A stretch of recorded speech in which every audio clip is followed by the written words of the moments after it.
What we're going to cover is this fiberglass for the wing. If you remember yesterday, I was battling this fiberglass cloth. I was trying to get this cloth on the wing. There was a few things I did that really weren't working out.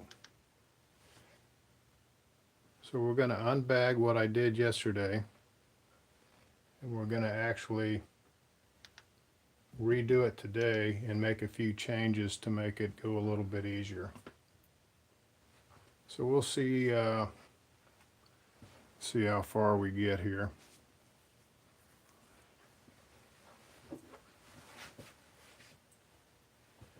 Not sure if I can get this thing on the TV for the comments. Let me see if I can get this over here. First thing we're going to do is get this out of the bag.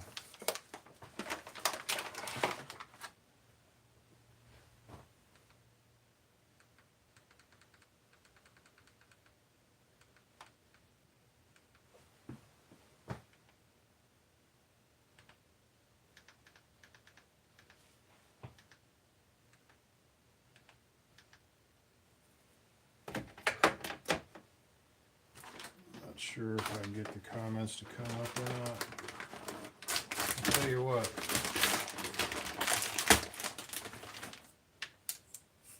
The comments normally come up on the phone. I try to pull it up on the screen here. I don't actually see the live stream. See if I can pull it up.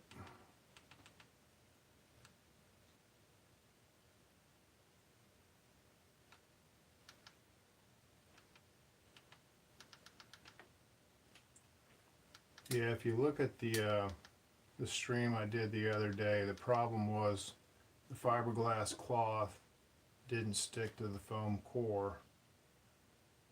It kept swimming around on me. So I think I've got that solved.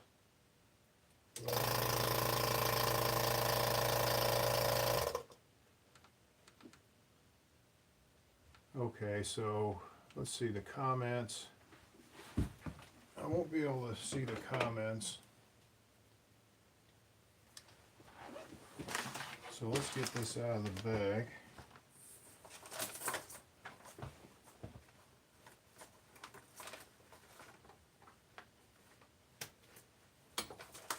I got two things in a bag. I got a little bit of balsa wood and fiberglass. And what I'm trying to do is make a little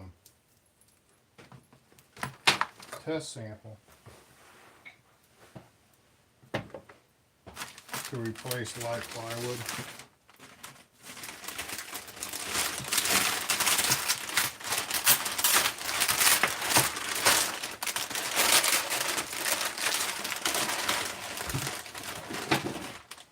Let's see if I got this thing in focus here.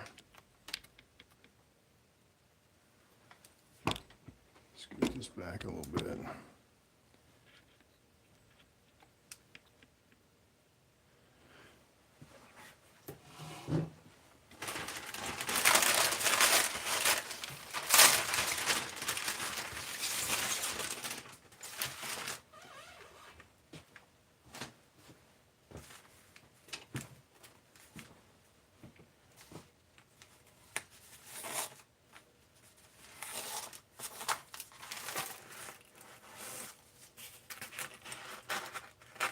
So I came up short maybe a 64th of an inch here. It's close enough.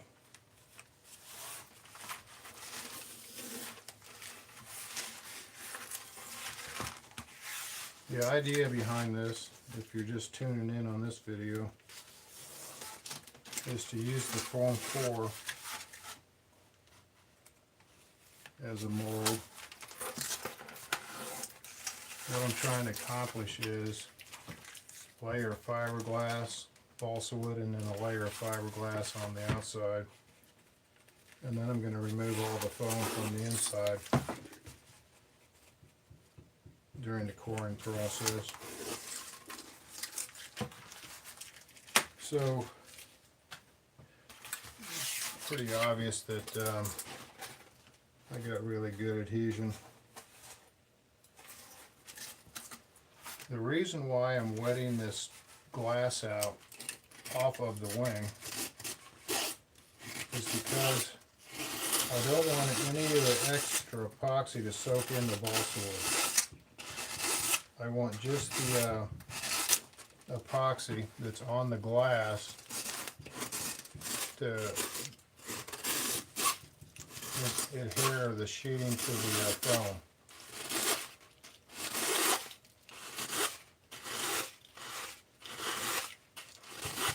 So it looks really good so far. I mean, I'll go through there and trim this all down later. It came out good.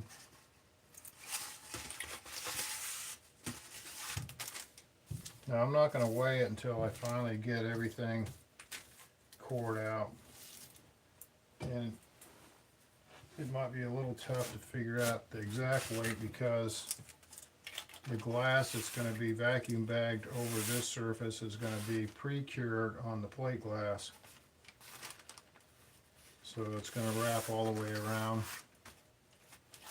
and be placed over the top. Now at this stage, obviously you can just finish it the traditional way if you wanted to. I got 4 quarts here, and I'm probably going to do different methods on each one. So this is what I'm talking about. I'm going to pre-wet this glass. Now right now I've got tape around it. It's cut oversized. What this tape's going to allow me to do is handle the glass. And then once this is on the foam core here, the wood goes on top of it, top and bottom like this, make my sandwich core, and then it goes back in the bag. So that's where I'm at here. There's another thing, let's see how this came out. I did a little layup yesterday.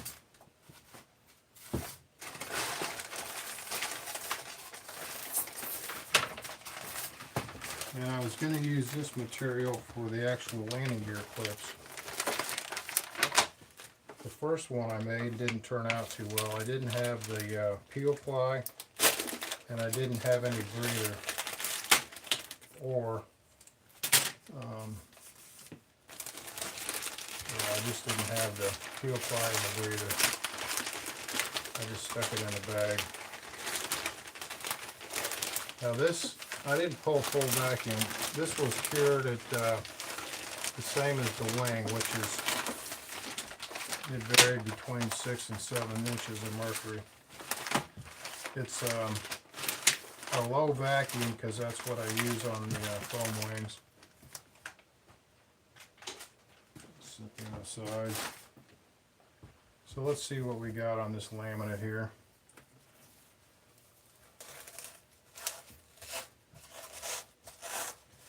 What this is balsa wood, 3.2 ounce glass on each side.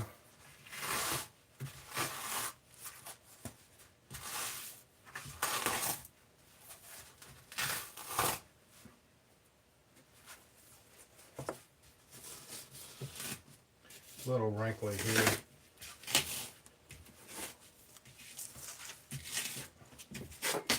But I can see in that.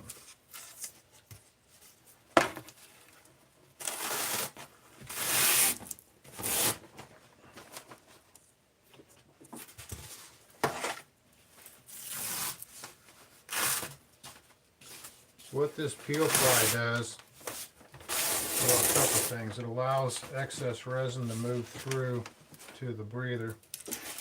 or bleeder. And it also allows you a glue surface. It's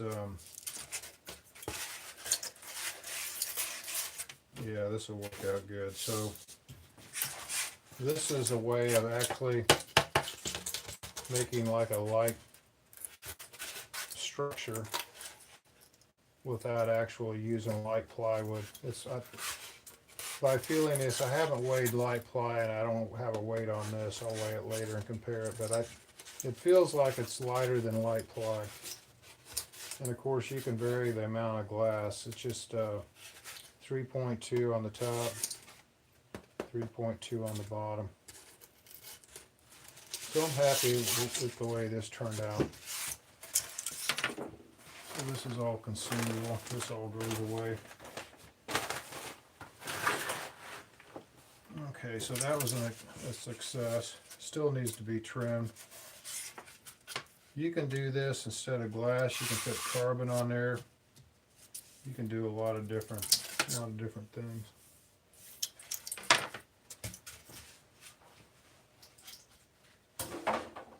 Okay, so now back to this thing. So I'm going to make up some epoxy so I can wet this out. Then we're going to wet this glass, get it on the core, and get it back in the bag. So hopefully the live stream doesn't carry on too long. I don't have too much time, but I wanted to at least get that back in the bag so I have two wings going.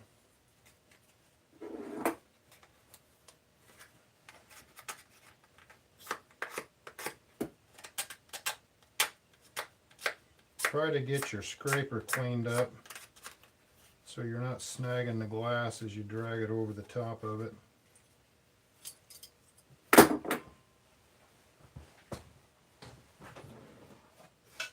It's amazing how much stuff you can drag out to do a couple little jobs.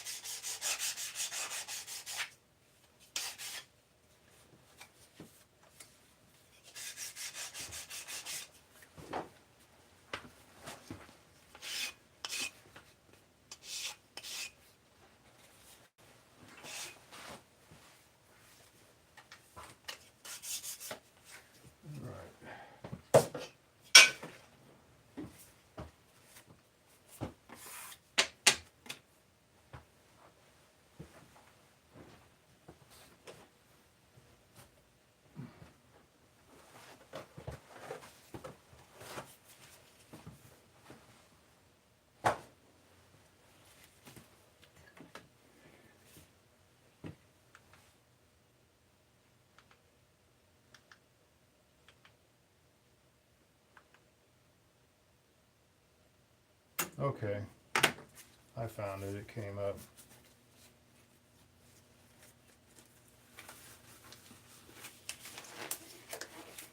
Okay, I can see the chat now. It took a few minutes for it to come up.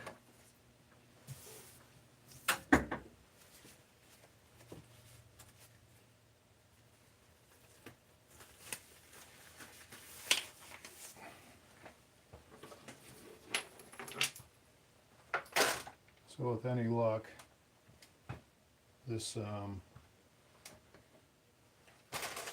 tape will solve the problem.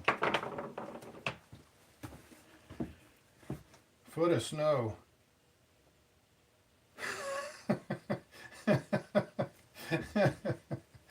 Holy mackerel. Man. A foot of snow at this time. We've got an early spring. So I need 45.4. 40. Well, anyway, Robert, it's good building weather.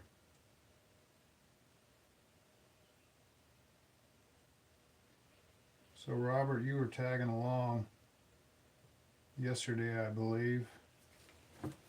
You were the one, I believe, if you were watching, saw me struggle with this glass.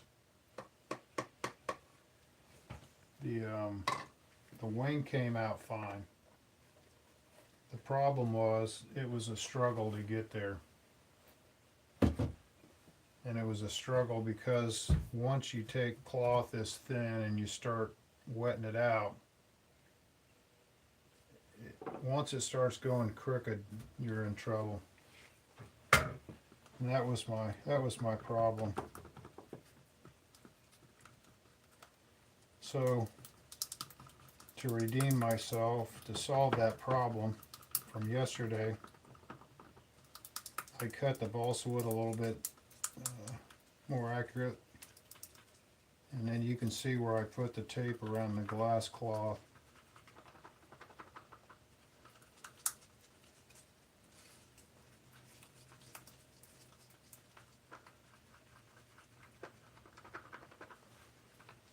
So we're gonna give it another shot here today. I gotta get this wing in the bag.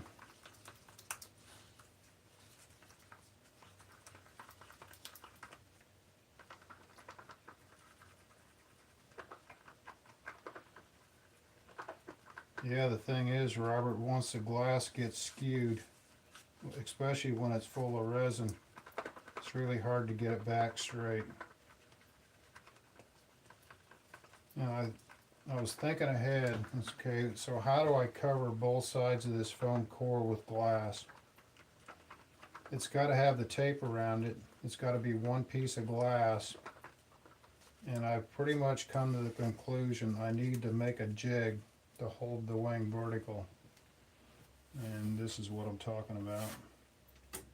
So if I make a jig that holds this wing this way,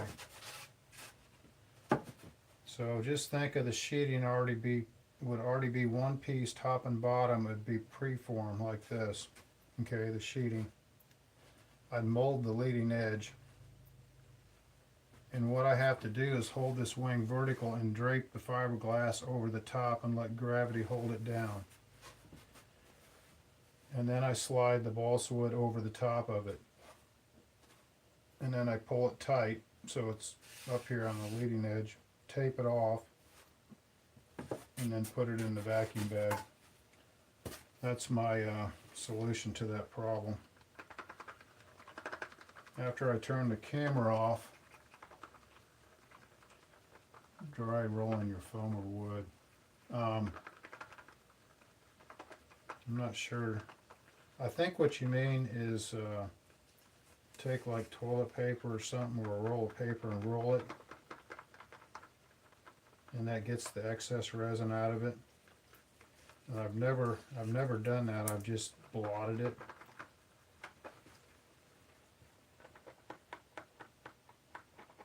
Running a spar through the middle so it hangs straight up. No, I've never done that. Spar through the middles.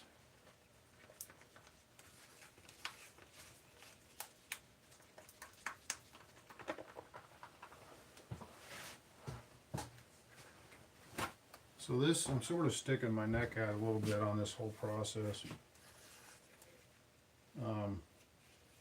What you're watching me do now is first time doing it. So it's all working, but I'm struggling to the point to get it right. But I'll get it right. It's all about the process, you know.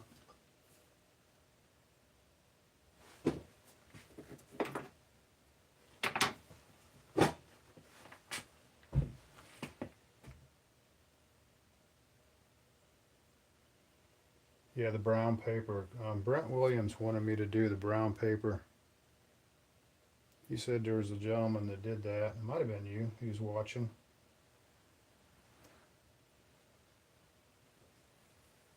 And that's something I'd like to try. You know, see how, what kind of properties I can get with the paper. The brown paper bag, or that material, comes in so many densities. It's it would be fun to try a lot of different weights of paper till you get the right one.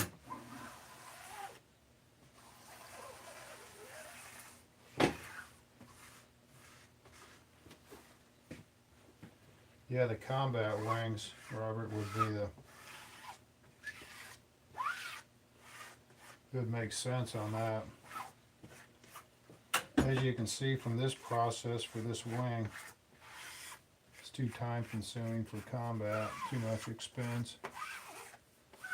But what I'm doing here is basically, it's overkill, but I'm just trying to prove a concept, and I'm also trying to just see how wide I can get this process.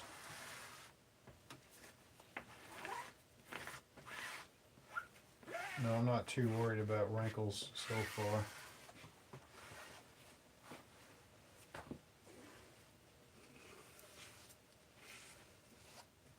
What do you mean super light stuff for masking? What are you talking about there, Robert?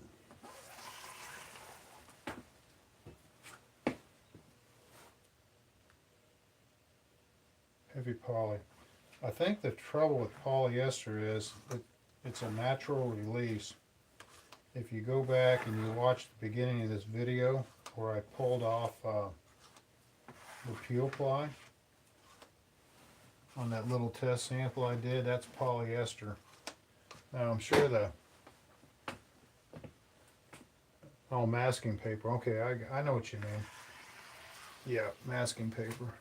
Matter of fact, I think I know what you're talking about. I got a roll of it. You can get it at paint stores, this stuff here. And really thin. I was going to experiment with that.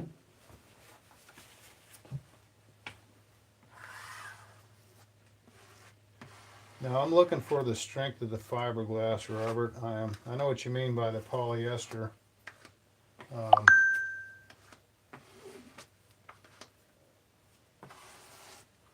What I'm trying to duplicate is a laminate outside of a mold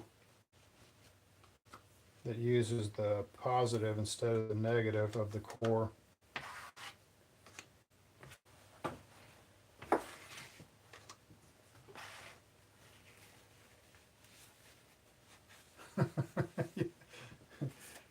Yeah, I didn't know if Robert was going to do anything today. After 7 o'clock, I thought, well, he's taking a break.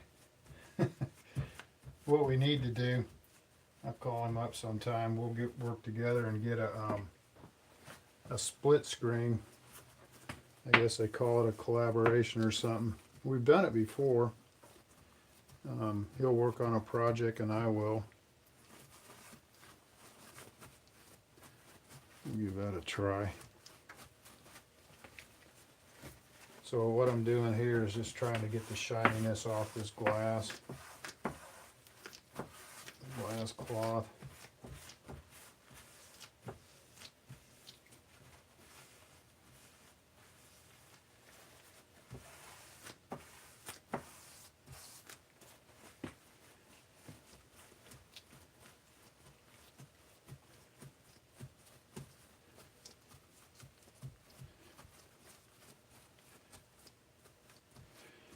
Yeah, the last thing I did was it yesterday. That went way too long. And I tried to cut out a lot of stuff I did yesterday. I pre-made the sheeting, and that way I'm not doing a bunch of redundant stuff that I did the day before. I was gonna put this on a GoPro and actually just record it and go up and edit it. And then I thought, well, then I gotta spend another hour messing with it on the computer. So you get the idea. It's pretty wet, and I'm blotting up all the excess resin, trying to make it look dry.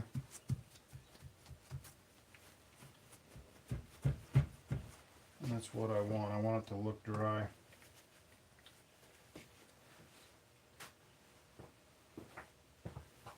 We go through a lot of paper towel out here.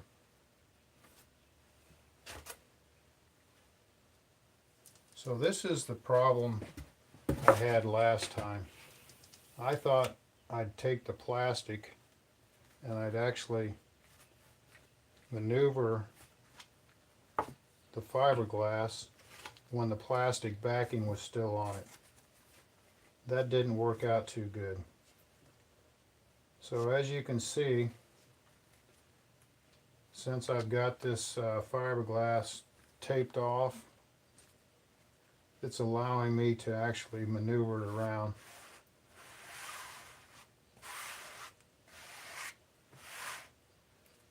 So I'm happy with this result.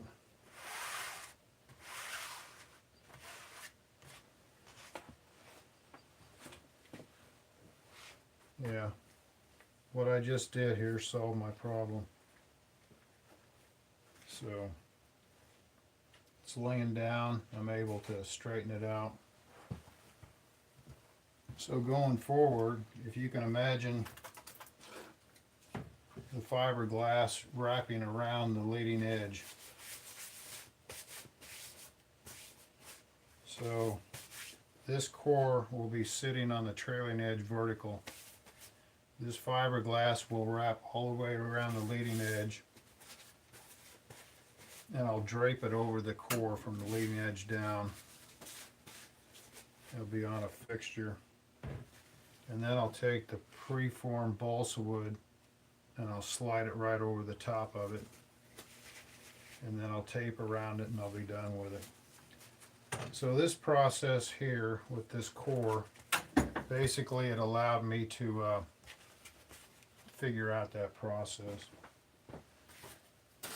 Let's see here, let me set this over here. Got to wet out one more of these.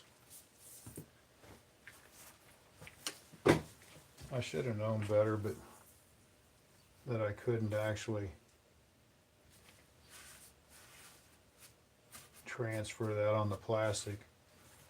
The thinking was yesterday that if I had the backing on this glass, I would be able to go ahead and peel it off and have the glass stick to the foam.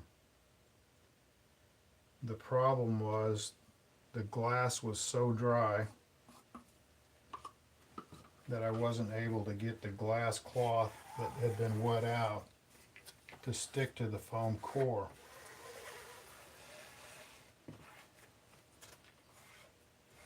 And it was laying there and it was swimming around, and it was painful, probably painful to watch.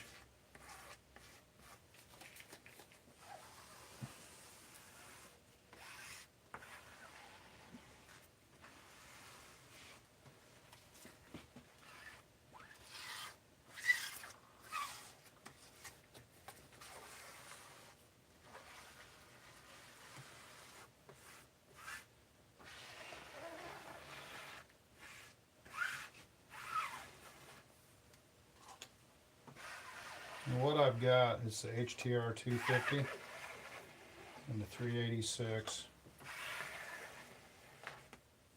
That's my resin of choice. It's a high temp resin.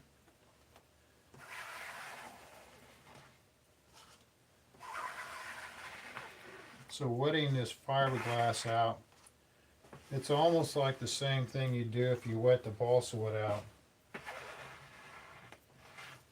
And there's one reason why I'm wetting it out on the plastic and not wetting this out on the balsa skin. And that one reason is weight. What I'm trying to do is keep the resin from soaking in the balsa wood. I don't need resin in the balsa wood and in the cloth. The theory is, after doing this and some test samples, that the resin that's in this cloth is adequate for adhesion to the foam to the wood. So by going with this route, instead of forcing extra glue down in the balsa core, I'm able to scrape off all the extra glue on this plastic, so I can control the amount of glue that goes on this skin. If I was putting this glue on the balsa skin on top of this fiberglass, I wouldn't have control over the amount of glue.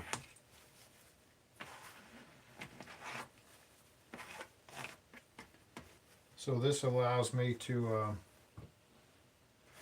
control the glue. I'm able to squeegee out everything but what I need.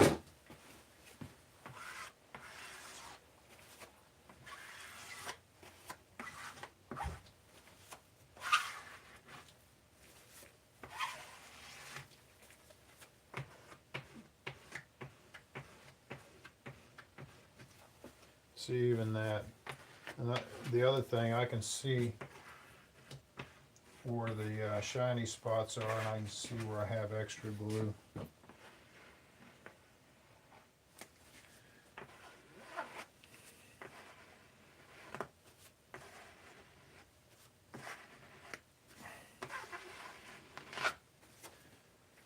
Okay.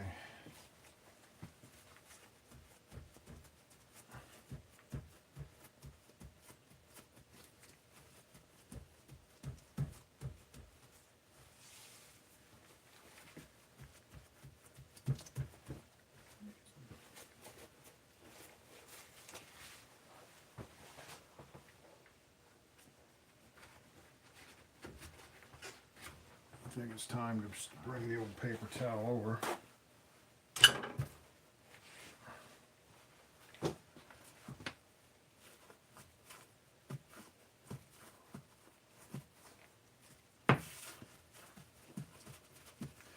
Now this glass is cut big, so once I get it on the wing and the sheeting on the top and bottom, I'm going to have to trim it before I put it in the bag.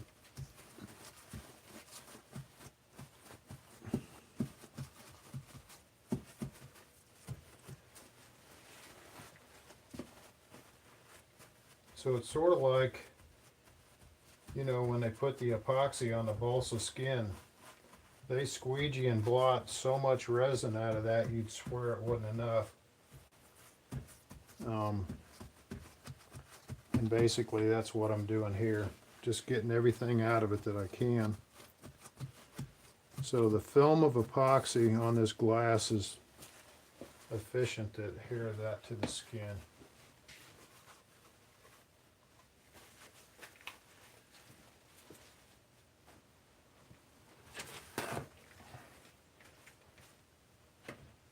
The other thing, you find out that acetone is your friend, as long as you keep it away from the foam.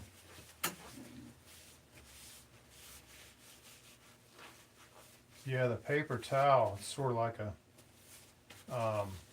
it does act like a peel fly.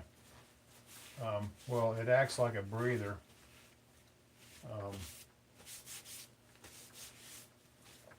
I think, Robert, if you're talking about the one I did earlier, that on this video where I opened that bag and I pulled out this piece here, that was breather cloth.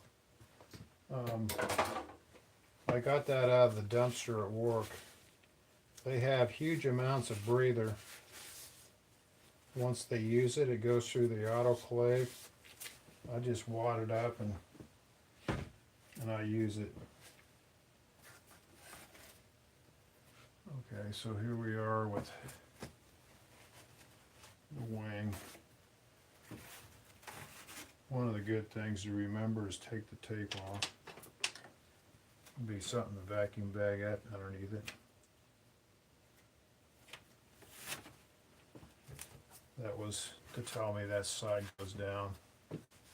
Whatever method you come up with, you know, stick with it.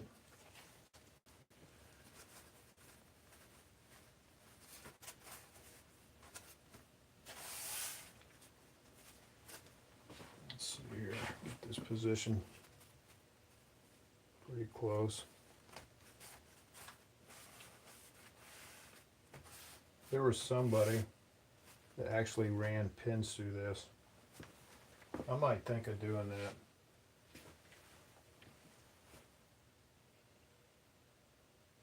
not sure if I'll do that now or not. I'll think about it. I got to get short pins. Set that aside. Let's peel this up. Lay this over the wing.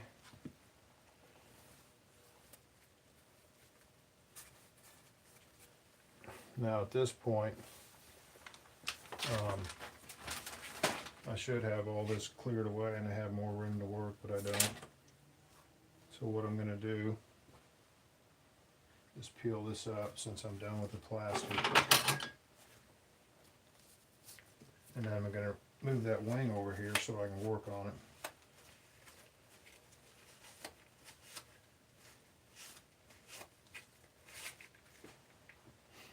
So let's get rid of this messy mess.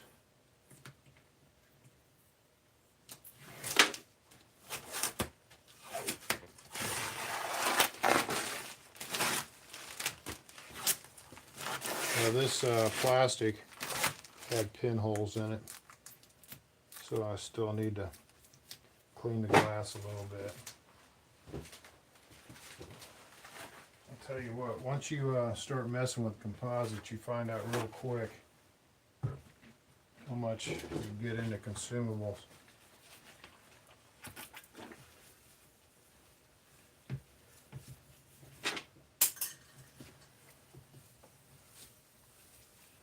I guess I'd just be careful around the foam with the acetone.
Alright,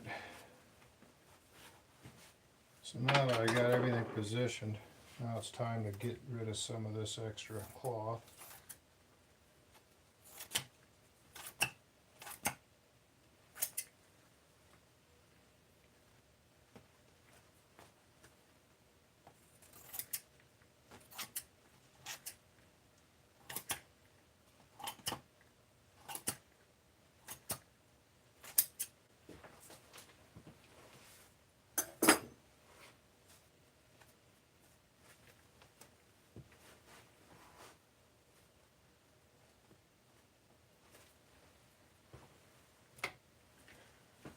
Food grade vacuum sealer comes with 100.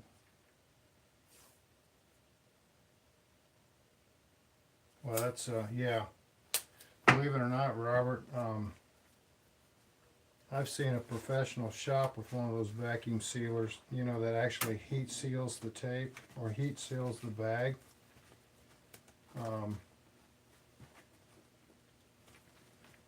so I know they use them.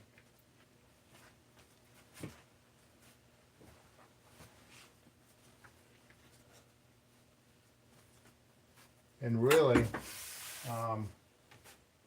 the amount of vacuum I'm pulling on this core, you're only looking at, oh, I don't know, you're probably looking at between 5 and 7 inches of mercury. So you're not pulling much vacuum, but you're pulling plenty to actually make this thing lay down and stick. It doesn't take too much.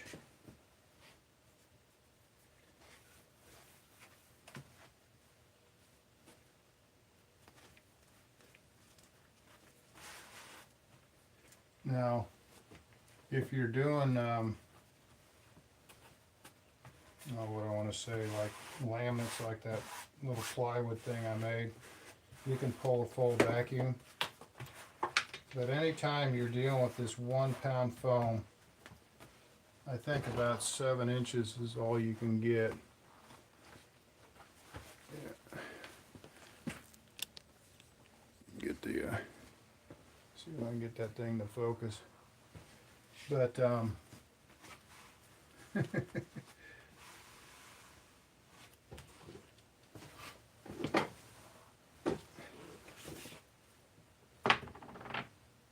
yeah, an autoclave is basically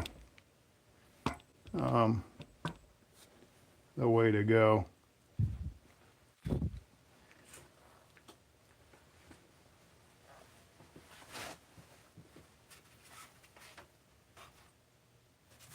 Camera's getting glitchy on me. The other nice thing about, I guess, this epoxy thing, it's good and it's bad. You know, you got time to reposition. You've got enough open time on this epoxy to work with it a little bit.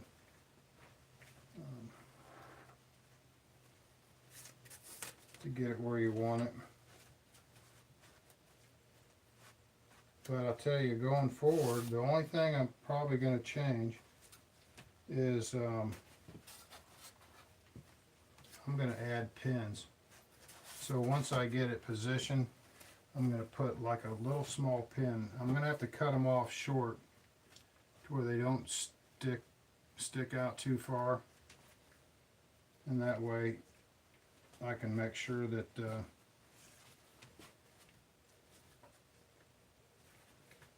it's going to not puncture. Conclave, autoclave maybe. You know, I looked at autoclaves, small ones, and the autoclave is just the small part of the equation to run the thing. You got to have a lot of pressure, and then you got to have a lot of vacuum, and then you got to have a lot of juice to heat up the heating elements. There's just a lot to it. So I just pretty much decided that I just take it into a shop and let them do it. Yeah, I've been in a shop before when they open the autoclave first thing in the morning, and they can turn the heater off. I mean, the heat that just flows out of that thing. And in the summer, makes the air conditioner run.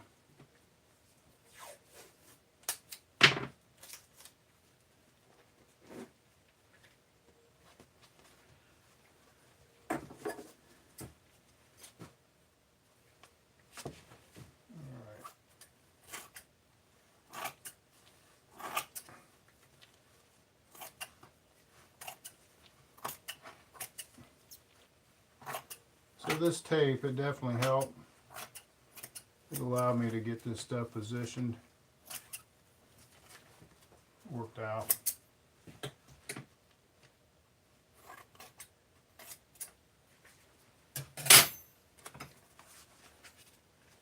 I'm not worried about the fiberglass.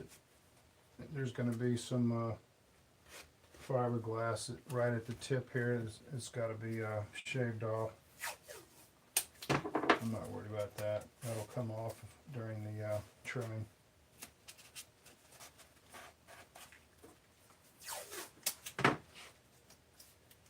We'll take a look at my core I did yesterday.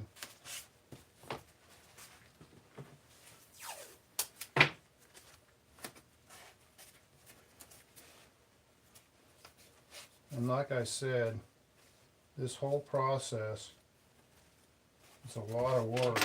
But what you're trying to do is shave a little bit of weight off of. So you got to have a lot more work to save 5% more of your weight.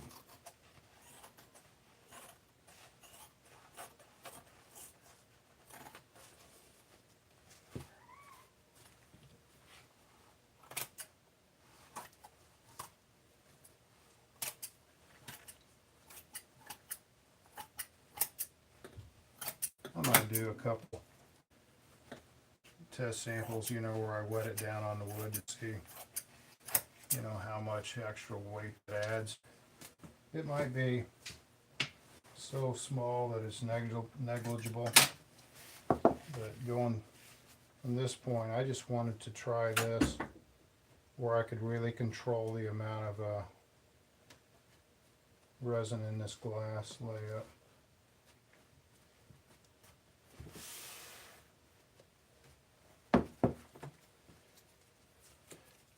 And as long as you get enough tape, oh, the solids, yeah, it's I think it's 100%. So Robert, the way the epoxy's working, if you research it, the Epon line of resin, which was a shell Epon, it was 100% solids, and the only one that I've used,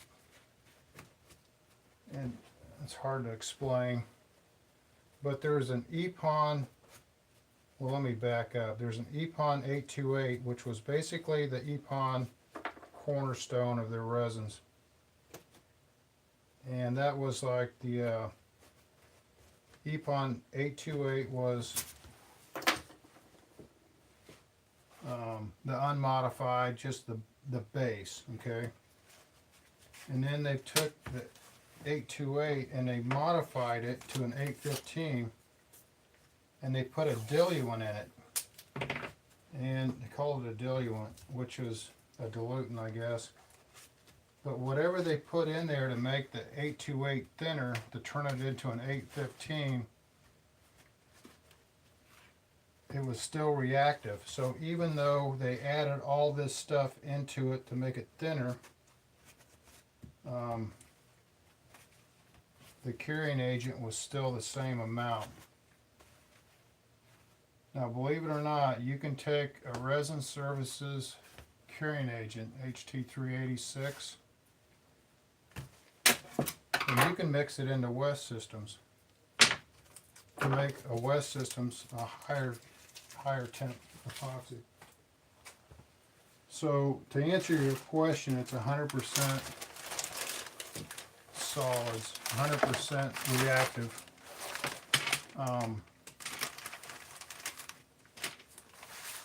So there's no evaporation. I think that's what you mean. I'm not a chemist, but I sort of understand what you're saying.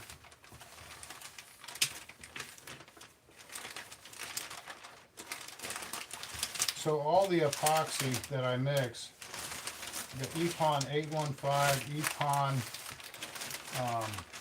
828, Robert Sparky, he mixes an Epon 862 or something, 8 something, and he makes fuel tanks out of that EPON, and it's still 100% reactive. So what I mean by that is 100% curing agent. The curing agent is mixed based on 100% of epoxy to certain percent of curing agent. So, and you'll notice the casting resins in the surface coats that have a really high filler content. Lose some of that. No, you don't lose any on evaporation. So, yeah, pretty much what you mix is what you got.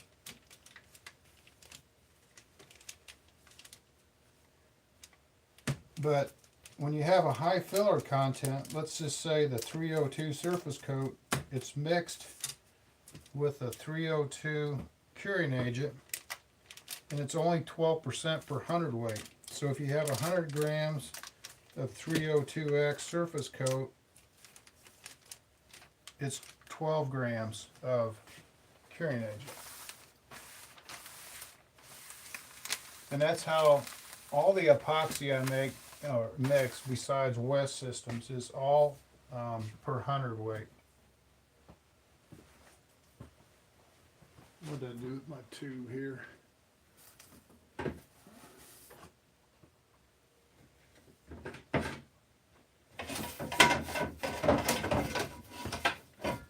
I put this tube away too soon. So yeah, it's per hundredweight. And like I said before, when you hook this up,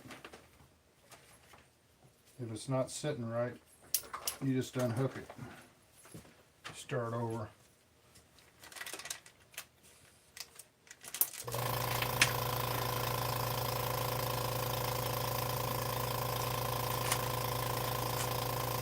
Now you notice I don't have any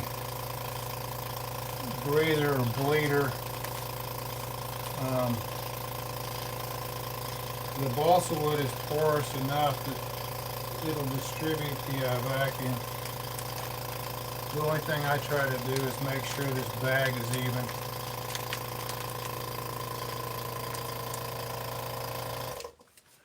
I see I got a little wrinkle in the bag, but I'm not sure if that's going to matter. I had a really good seal on these bags yesterday. That pump wouldn't turn on for hours. Sometimes the pump cycles, because of the a small leak somewhere. So you just got to go through here and make sure that everything's covered. Like I said, there's a little crease there, but that's not hurting anything.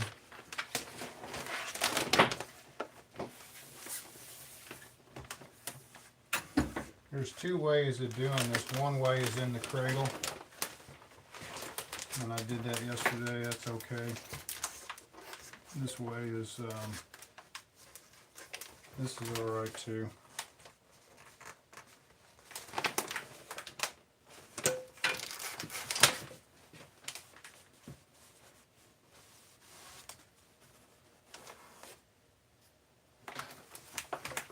Now up here, I could probably, really this sheeting's sticking out a little bit too far here, but I think we're all right. I think we're still making contact.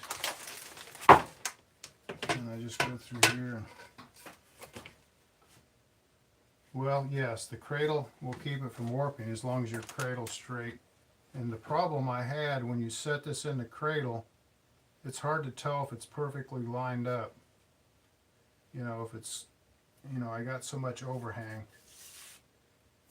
So I've had good luck taking a bar like this, and when I pull the backing down, I smash this trailing edge against the glass.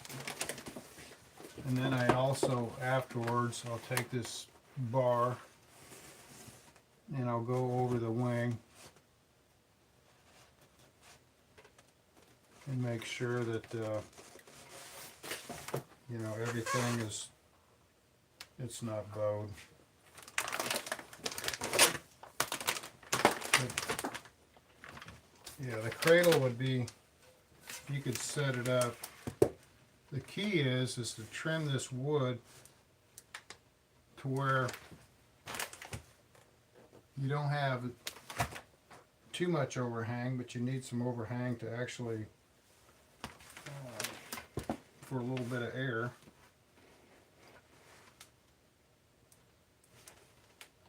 You know, like I said, when you're messing with this, if it isn't right,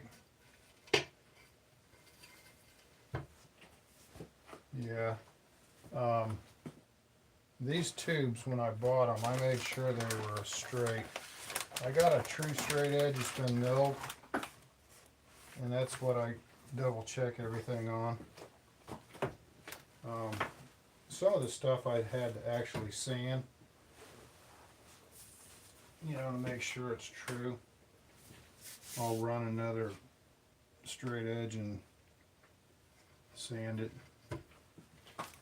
Once you get it within a few thousandths, you know, that's about as good as you're gonna get it. So this little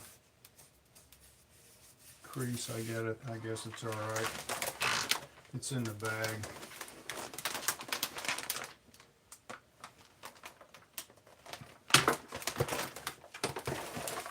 Still have my center lines.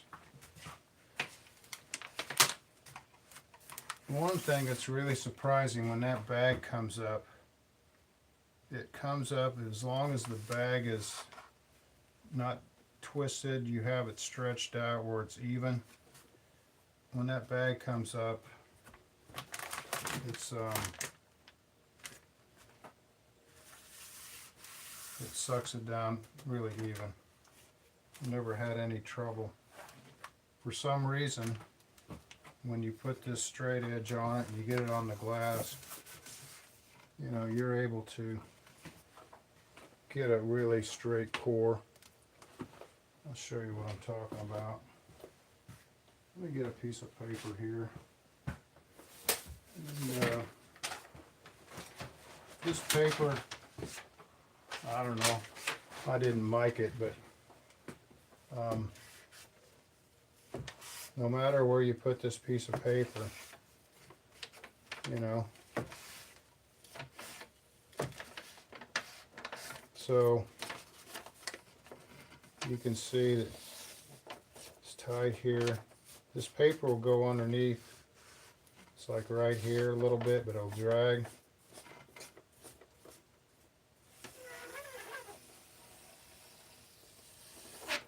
So you can get a really good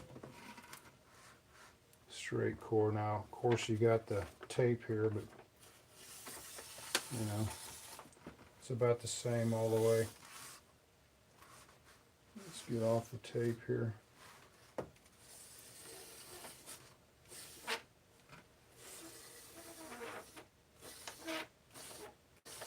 So yeah,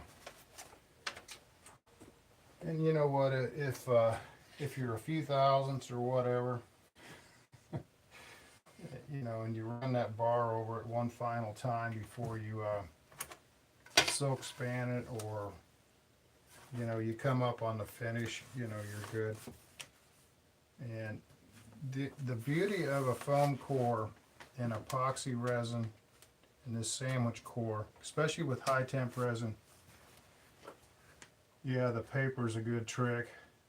Screw in on my compressor, yeah. But when it subject to moisture or heat or anything, especially with this high temp resin, it's locked in. This is the most stable, true wing you'll ever get, other than maybe an aluminum mold with a high temp tool and everything. But this right here,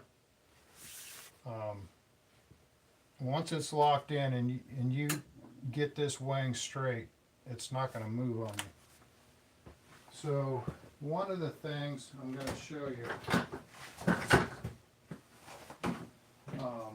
see if I can find it here. Getting messy in the shop, I need to rearrange it.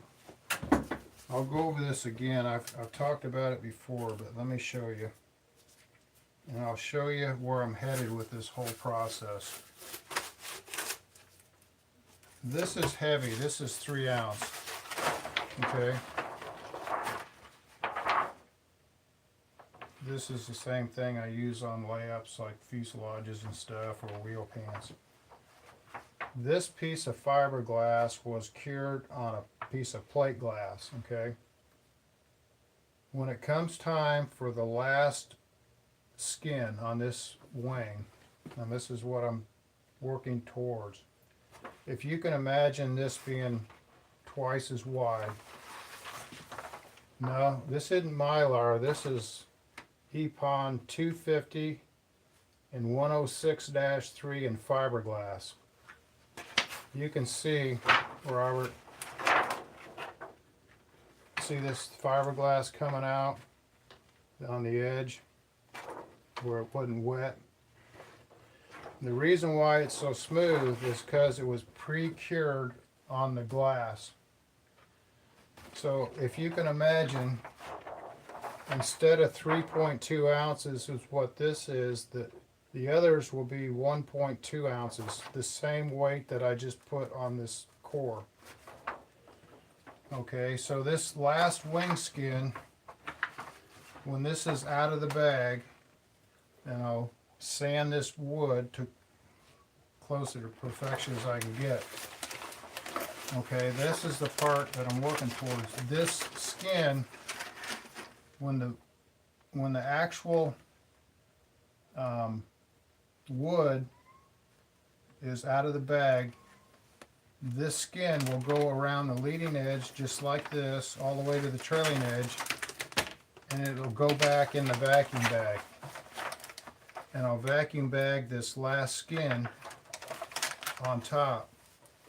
So when it comes out of the vacuum bag, there'll be no finishing. It'll already have this finish on it. And or you can finish it if you want, but you're not going to have to do too much finishing because you're not going to fill the weave. It's already filled.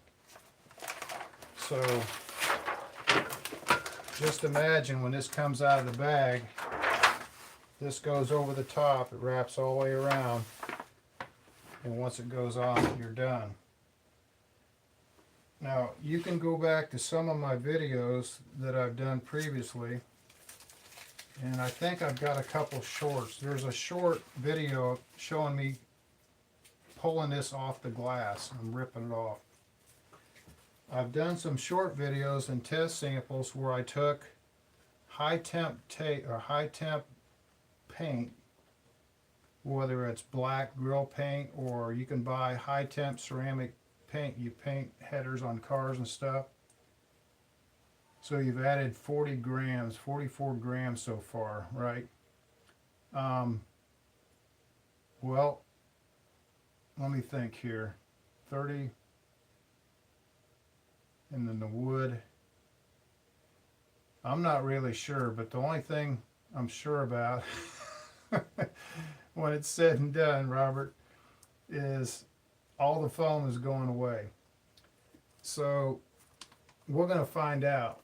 And it might be too heavy. You know, it might be, this might be, now I know this is too heavy. But you can pre-paint this if you want, is what I'm saying. You could paint it and then put the epoxy and the fiberglass on top of the paint and create a sheet that has color. So if you look at Chris Cox and Alamov, they're actually taking a female mold and they're putting in fiberglass, okay, which would be, okay, fiberglass. They put the balsa wood in there, and then they put more fiberglass on top of the balsa wood, and they vacuum bag it down. So inside of a mold, they have glass, balsa, and glass, and they bag it down. And if you go watch Joe Daly's videos on his high voltage, I think it is, this last one, he's got a mold, and he used Resin Services HTR 212 and 386. He put the glass in there, he put a balsa in there, and he put more glass, and he bagged it down. So he's got a sandwich core in a female mold. What I'm trying to do in this process here is create the same sandwich core without the mold. Glass, balsa, glass. Okay, I'm going over a shape that's a positive. They're going on a shape that's a negative. The beauty of going over this positive is you're not stuck to a mold. You can take any foam core that's not cored out and go with this process. So it's an experiment. So we're going to find out how much it weighs. But since I'm controlling the amount of resin that goes in this glass, okay, and it's not soaking into the wood, I'm not lathering it on there. I'm controlling as much as I can control. And we're going to find out. And I told Steve Barry, this is his design. Bob Hunt inspired and helped with this Genesis 35. With this airplane, I told him, I said, I'm going to use your plane, this Genesis 35, as a test bed. And I'm going to go through here. I got 4 wings going. And I'm going to experiment. And I said, when I'm done, I'm going to sell you one of these wings at cost. I'm going to figure out what the balsa and what material I have in it, and it'll be whatever it costs me in material. Well, probably minus the resin. I'm not worried about that. So if he just buys the balsa wood and the raw foam, you know, I'll make this thing for him. As, you know, basically it's fodder for the video, right? But we're going to find out. Let's see, what else was I going to cover? Yeah, if you're tuned in late, here's another composite core. It's probably 8-pound balsa and 3.2 ounce, 3.2 ounce peel ply and breather and bag down. What I was going to do with this composite structure, I mean, this is really stiff. It's unbelievably strong. On the next wing that I'm going to do, it's going to have wing mounted gear, and I need to make clips that go in from the leading edge to support the landing gear blocks, and that's what this will be out of. These will slide in, and I'll trace it, and I'll cut the landing gear clips out of this. I might also make a spar out of this, you know, cut holes in it, you know, use it as light ply. So it's just, it's a test bed. Yeah, balsa is what I mean. Hard to get. Yeah. The other thing, Robert, is one of these wings, I might forego the balsa wood. No balsa wood at all. I might take the foam core, the white bead foam, and take 3.2 ounce glass like this and bag this over the white foam, and that would be it. Eventually it'd be nice to get rid of the balsa altogether. If I could find, and I think the construction foam, what do they call it, EPS, or I forget what they, something, but anyway, that blue and pink construction foam, if you'd cut that like a 1/16 of an inch or sand it down or something and use that as your core, if you could get it to like 1/20 of an inch, that would be good. So I don't know, it's I am going to try one of these wings with just this. So basically you have your spar, your clips, or whatever you want to do, your leading and trailing edge, or maybe the trailing edge and no leading edge. It could be rounded, the foam. Wrap it with this, bag this down after it's already pre-cured like this, and that would be it. So this stuff here will carry a lot of strength. There's a lot of tensile strength in this. And the beauty of this is, being high temp, fat finger. Yeah. Yeah, the glider guys, they're at the cutting edge.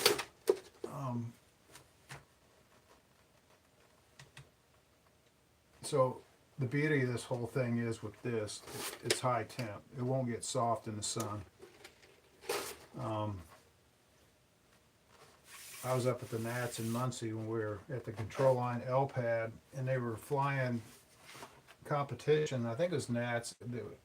Don't ask me what it was, but they launched these gliders under power, and they go up, and it's a time flight, and they have to land on a little square in front of them at the exact time that the buzzer goes off.